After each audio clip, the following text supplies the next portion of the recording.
Epic Originals presents My Pet Slime DIY Diaries, Book 5, written by Marcy Colleen and Laren Brown, illustrated by Renee Carilla, performed by Rachel L. Jacobs.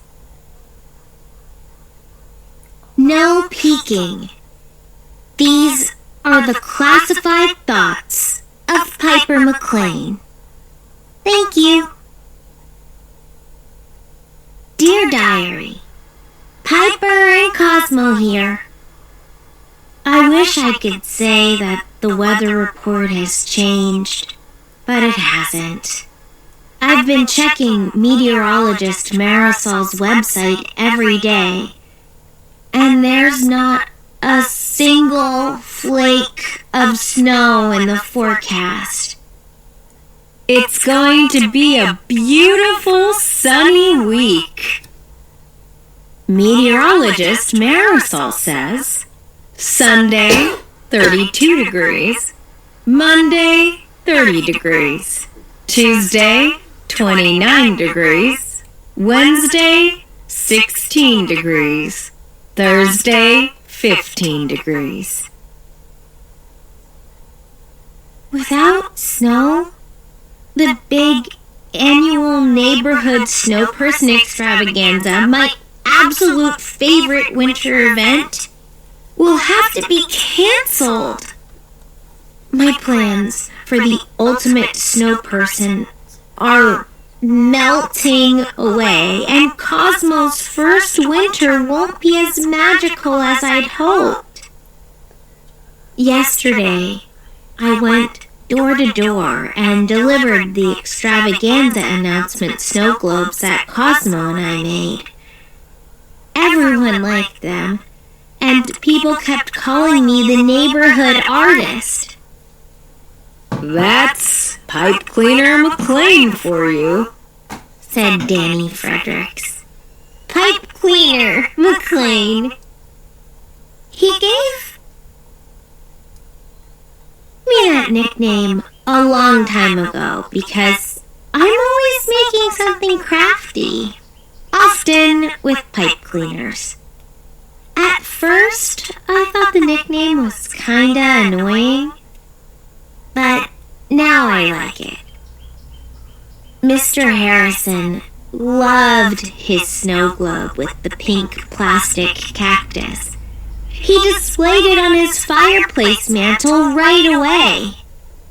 It feels good to create crafty gifts for people. Even if the extravaganza doesn't happen, at least I made people smile. Besides, this is my winter break. I will not spend it staring out the window or checking the weather report and wishing it would snow. Mom says that's moping, which basically means pouting. Piper McLean is not a pouter. Instead, Cosmo and I tackled our list of wintertime projects, starting with Operation Hot Cocoa.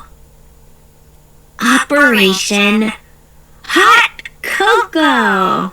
Yum, yum. Dad was taking a break from writing, and I could hear him in the kitchen. So, it was the perfect time to ask for help. I know that sometimes when he takes a break, he makes a cup of tea. He says that when he's feeling stuck, it helps to just sit with a hot cup and daydream. He calls it his drink-think time. Drink-think time. So, why not make it a hot cocoa drink-think time?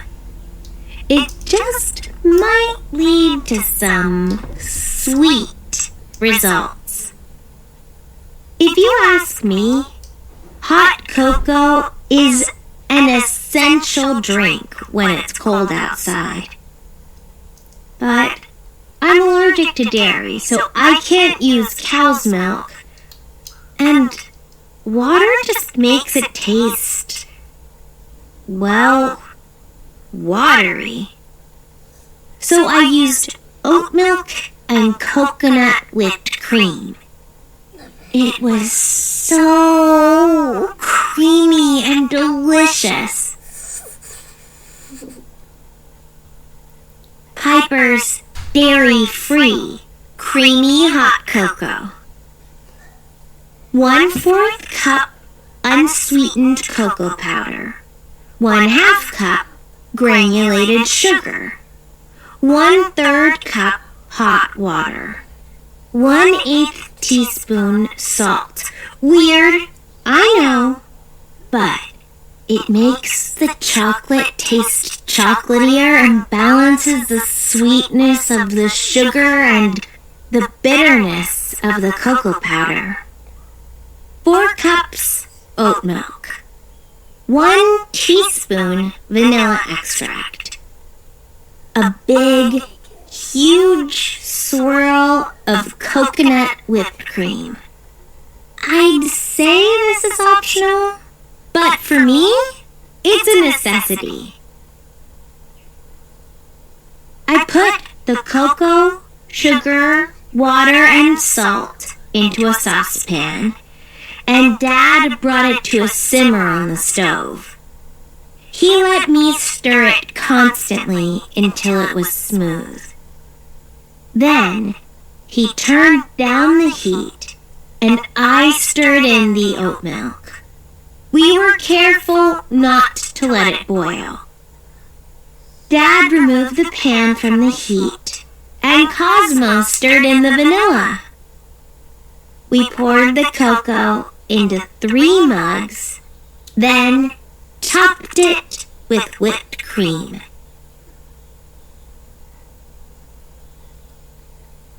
It was nice sharing drink-think time with Dad and Cosmo. We sat in the living room, hugging our warm mugs and daydreaming. Well, I was daydreaming. Cosmo gulped down his cocoa fast. I guess he liked it, and spent the rest of the time shaking the snow globe I made for our family. It has little people inside that look like Mom, Dad, me, and Grandma Sadie. My house. I even made a little Cosmo. It would be so much easier if the whole neighborhood was in a giant snow globe, and all it took to make it snow was a little glitter, a few sequins, water, and baby oil. Then the whole neighborhood could make sparkly snow angels. It was silly and fun to imagine, but it also gave me an idea. It's impossible to control the weather, but the point of the extravaganza is to build a snow person. There are lots of materials to build with. So, what if we all choose to use something other than snow? One time, I made an indoor snow person out of cotton ball covered balloons that were stacked on top of each other. Our entire neighborhood could get extra creative and use whatever materials they have so we don't have to cancel the extravaganza. It just might work. After all, nothing's impossible. Dear Diary, I am so excited about the idea of making this year's snow people out of artificial snow. Emphasis on the art. artificial means fake. So anything and everything will be okay to build with. The artificial snow people can be flat or three-dimensional, and they can be any size. Of course, because these snow people will be outside for the whole street to enjoy, it would be a good idea to build with weatherproof materials. Cosmo and I are going to make some examples for people to use as inspiration, which means a craftastic scavenger hunt is in order. We put on our searching hats and explored every inch of the house for ideas. Cosmo lit up when he saw the laundry basket and suggested someone make a snow person out of balled-up socks. Those are kinda like snowballs, only soft, squishy, and fresh-smelling. Cosmo is so clever. In the kitchen, we found some old plastic plates that could be hung on a door or fence to make a snow person. We also found a lot of reusable plastic containers. Someone could stack a few of those for a short and squatty creation. But good luck trying to find matching lids.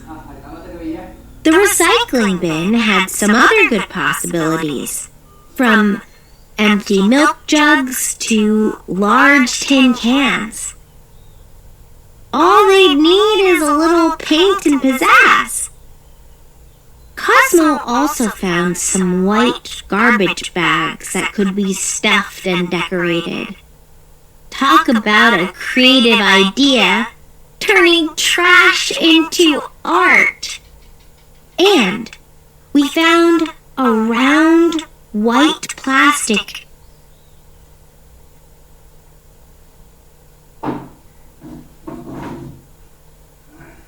table in the garage that would be cute, propped on its side with a scarf and other details added to make a face. We have a pretty long list of possible ideas. Now, all we have to do is run the new plan by our neighbors. I hope they're as excited as we are to turn this into the first ever neighborhood art official snow person extravaganza.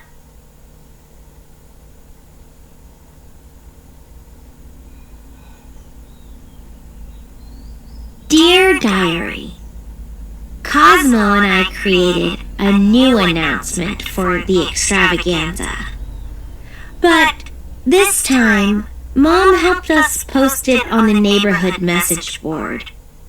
It was better than going door to door because it was super cold outside. Yup, it's gotten even colder since the last time I wrote a new diary. Does that mean the air is getting drier and it's even less likely to snow? I hope not. But I've got a new plan, so I won't let some missing snow get me down. Anyway, people started replying to our announcement right away. Neighborhood message board. New plan. The artificial snow person extravaganza. Posted by Piper McLean. 5 likes, 10 hearts. Comments. How fun! Smiley face. Can't wait. Surprised face. What a great idea! Everyone's wheels were definitely turning. That's how Ms. Levine describes it when we're deep in thought about our science projects. But can you imagine if we really had wheels in our heads that would turn like squeaky gears when we're thinking? That would be so noisy. Anyway, I finally realized that I'd been so busy putting together a list of ideas for everyone else, I hadn't even thought about what I'd use to create my snow person. It was time to get my own craft on. Although I liked the idea of using objects I could find around the house, I wanted to create something that really looked like snow. Then I could stick to my original design. I knew this was going to take some experimenting, and I love experimenting. Luckily, Mom was at the kitchen table reading, so she could supervise while I got right to work. I had a feeling things were going to get really messy. I had already used the computer to research some ways to make fake snowflakes. Or, as I like to call them, snow fakes. Get it? The first recipe I found used paper towels shredded into tiny pieces. Whoa! Cosmo liked helping with the shredding. You had to use a blender to combine the paper towel pieces with baking soda and a few drops of water, so I asked Mom for help with that part. The recipe said that after blending, you could just mix things up with a fork to create a snowy texture. But it didn't feel like snow at all. Also, I couldn't get it to form a ball. It was way too crumbly. So, the experiment was fun, but I needed to try something else. Soap flakes. The next recipe I tried used flour, cornstarch, and baby oil. I even added some silver glitter so it would sparkle in the sun like real snow. This version felt nice to run my fingers through, but it was too dry to stick together, so that wasn't going to work. Baking soda. One of the recipes I found used liquid starch and soap flakes. But since we didn't have either of those, I used liquid laundry soap and powdered laundry soap instead. Although it smelled really pretty, it was soupy and sticky. There was no way I was going to be able to sculpt with it. But Mom said that she can still wash clothes with it, so it wasn't a total waste. Even the version I made with baking soda and shaving cream, which was supposed to be moldable like clay, turned out to be crumbly. It was super frustrating. I wanted to give up. Grandma Sadie says that everyone gets frustrated. It's part of the process of creating. What's most important is that we keep trying. It's called persistence. Persistence. She said that even the scientists at Astroblast Explorers, that's where she works, sometimes struggle and make mistakes.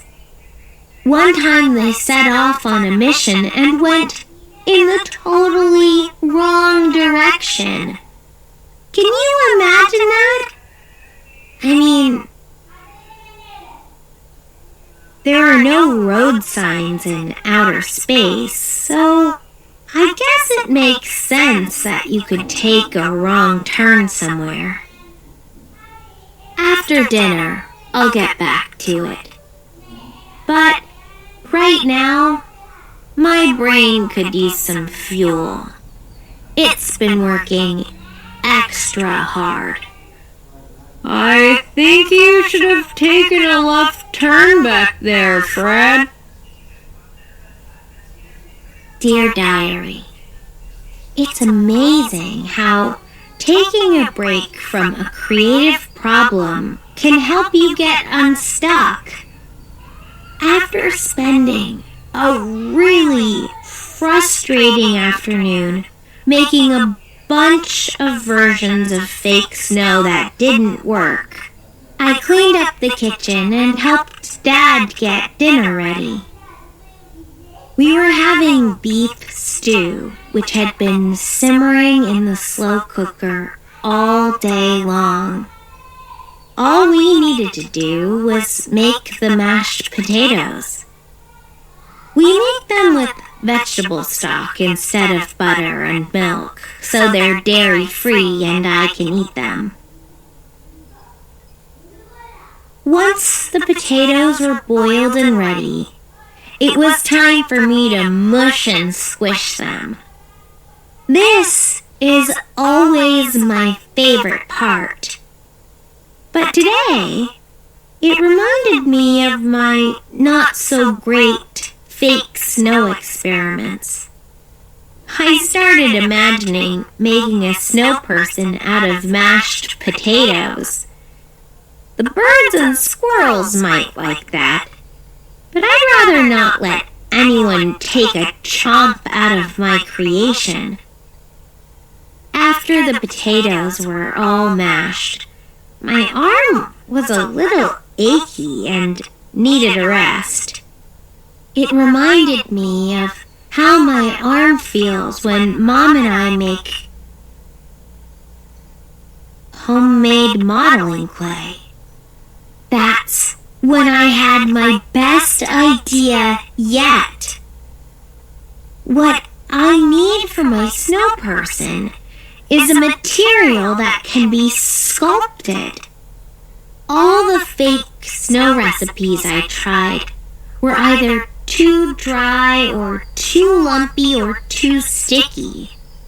I don't have enough store-bought modeling clay to build my snow person, but I could make as much of the homemade stuff as I need. I ran this idea by Mom and Dad. They agreed to help me make some after dinner. It's really an easy recipe. Mainly, it's just flour, salt, and water. Flour. I didn't even have to add food coloring like I usually do. Because I want my snow person to be as white as snow. Easy freezy. I had to adjust my first design because I didn't want to be making modeling clay all night. I'd been counting on tons of snow so I could make a super large sculpture. But that's okay. It's good to be flexible when you're making art, because things don't always go as planned. Be flexible, like Play-Doh. Once the modeling clay was ready, I kneaded in some purple glitter to give it a little extra pop. And then I started sculpting it into my top secret design. Snow Cosmo. The real Cosmo was delighted. Snow or no snow, Piper McLean finds a way. Now there's no doubt that Cosmo's first winter will be magical, just in time for the extravaganza tomorrow. Snow dough. You'll need 2 cups all-purpose flour. I made a lot of this so my Snow Cosmo could be life-size. This recipe makes plenty to play with. 1/2 cup salt. 1 cup water. Glitter. This is optional, but I added it to my dough for some extra sparkle. 1. In a large bowl, combine the flour and salt. Use clean hands to mix them together. 2. Add water to the bowl, 1 dribble at a time.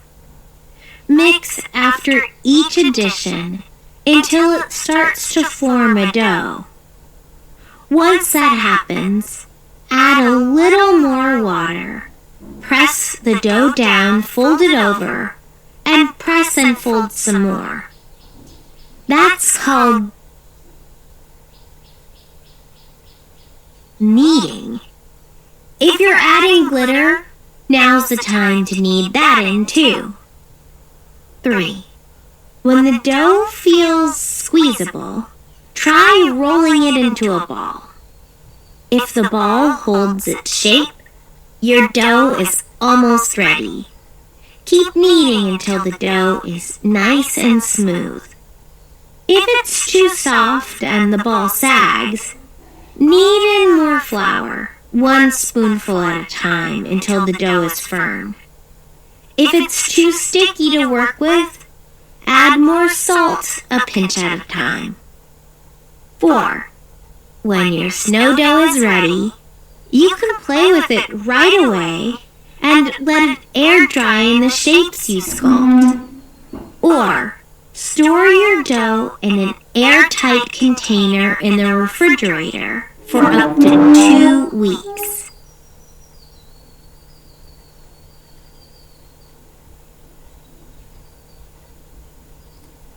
What is Piper's top secret design for the big annual neighborhood snow person extravaganza?